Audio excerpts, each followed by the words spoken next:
وخت لا ډېر دی طالبانو ته خاص کر وایم په سن 69 کې ما په دارالحقانه کې دوره کوله. طالبان خو داسې بادشاهان کسان دي چې کله څه وخت براغه د دورې طالبان دا ډېر زیات قدرمن علما کرام متأخري دورې د حدیثو د طالبان درخواست وکړو مونږ د دورې طالبانو ته ویره تاسو ډېر بیکاره شد زمونږ پرې بدبخت دی هلته به د نهي او د شروع په باندې دال او غوښه وه او الوګانو او نور به غوښه او دال پخېدو او هغوی به لږ مرچکې هلته وي تاسو بالکل دا دورې طالبان څه وایي نه. زمونږ طالبانو صلاح وکړه چټي ولېږو درخواست په درزه ولېږو چې هلکې بېګاله به نه تلکاري راخلی او نه به ډوډۍ راخلی. ماښام نه چا تلکاري راوسته نه چا ډوډۍ راواغسته په الله یقین وکړه. ټول طالبانو اشټوپونه و دغه تیلو اشټوپونه په هغه دغه تیل به یې بلول چا وریجې پخېږي چا ډوډۍ پخړه غالبا دغه وخت کې د ګل استاد هم او د فضیادي صاحب و چې کله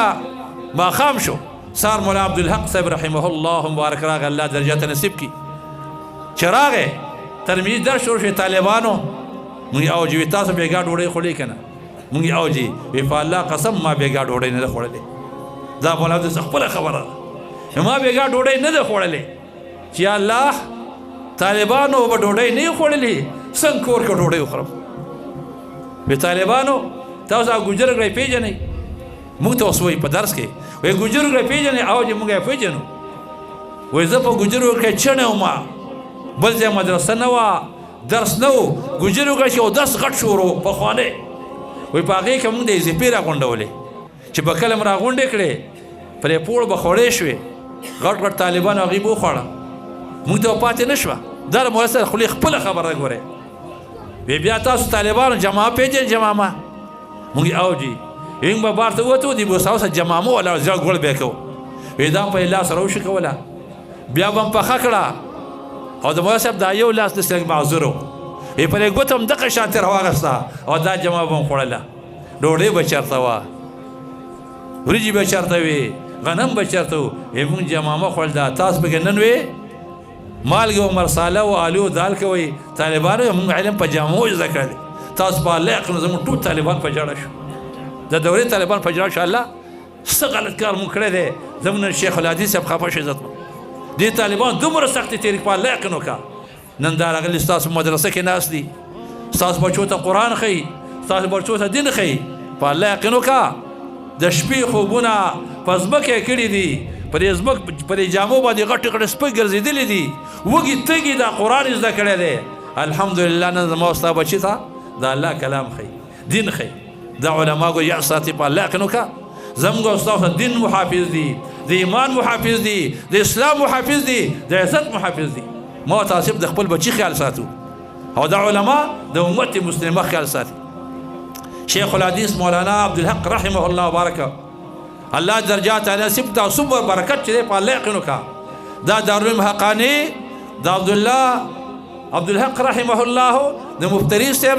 د عبدالحلیم صاحب د نور استادانو برکت دی په هر ځای کې علما کرام دي په الله یقین وکړه د هغوی د خولې خپله خبره ده او د هغوی د مدرسې خپل حالات دی دا مدرسې په اداره چندو به چلېږي که نه مولا صاحب ما ته وایي چې ګوره یا سات مولانا صاحب وایي چې کله کلي ته لاړ شئ نو ګوره تا غټه ذمهواري شاسې نه چې تاسو په قوم کې نفرت او اختلاف پیدا کوي تاسو قوم اتفاق راولئ بس دین به خورېږي او بیا دا خبره وکړه وروسته راغله دا خبره طالبانو کوله چې کله حقاني نه د جامعې کې مخکې مدرس په جامعه کې مدرس و کتر حقاني و مدرسه ده طالبانو علما یې پېژني وایي دې حقاني ته راغی نو طالبانو کټ ورته ولو خلک چانده کوله نو خلک اثر په چانده ډېر خفه کېږي وی یاره بس چاندي دی مولیان روزګار شوي دي نو یو کس راغی د ډېر حسد د وجې نه دې کټ ته یې د خپلې سپلې ګزار کړي بل کار نشته خو کټونه او چاندي دي دا طالب چې کم کټ ته ناست ډېر خفه شو وی د الله بنده نو چانده به دې نه راکوله خو دا سپلې دې ولې دا خو ډېر بیا دې به وکړه لا مولا صاحب په جړا شه صاحبه زه بیا دې کټ ته نه کښېنم ولې بیا پلانکې ښار په لار باندې تلو او دې کټ ته د ډېر غوسې نه سپلې را ګزار کړې نو دا ډېر بې ادبي ده مولانا صاحب یې مخفه کړي به خیر دی چې هغه کله رضا کو ورته بچې لاړ شه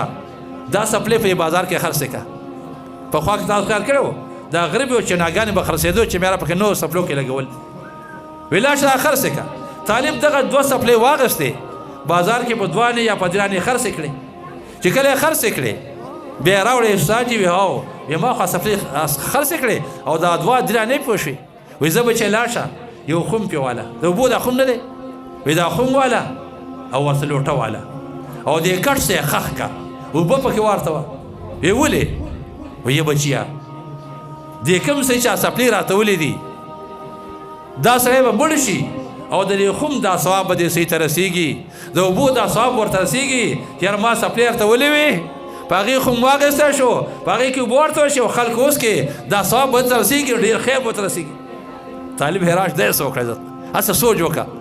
علماء دومره زمو ستا خیر خوا دي که تعلیم ته بدم ګوري ته سپکم ګوري خو چېرې د دې کاکا دا زوی به کله عالم شي کله به حافظ شي برای مې رب علماء خیال وساتي علماء سره محبت وکي په الله یقین کا دا زموږ تاسو د ایمان د دین او د پردې او د اسلام محافظ دي ګوره او دا خبر نه بس بچي عالم شو او حافظ شو خدای دې برکت څومره ده او بیا د علماء قدر